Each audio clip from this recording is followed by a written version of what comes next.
Minister zdravia hvaril, že še pacient sám prijavil i že še nachodzi u izolaciji u špitalju u Subotici. Žati prikladniki za analýzu od všetkých osoboch, kotri boli u kontaktu so z jeho familiju, a jeho supruha i dzeci še dobre čustvujú. Nema mesta panici. Нет ніякої причини за паніку. Хотів бим скрутити увагу окремим хлопам, які мають віці як 75 років, а котрі уж мають деякі другі здравствені почешкості, щоб у тим періоду зменшали виход до деяких завартих просторів з віці людьми, як це то, наприклад, городські автобуси, щоб насамперед защитили себе.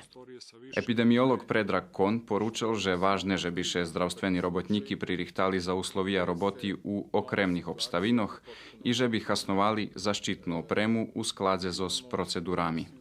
Špitalj u Subotici robí jak i poteraz i primenjujú šeljem odredzeni miri. Pacient, kotri zaraženi so s koronavirusom, zmesteni na infektívne odzeljenje i dobre še čustvuje.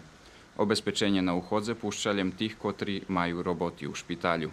Tiž tak, všetci, kotri uchodza, obvisceni o tým, co še zbúva.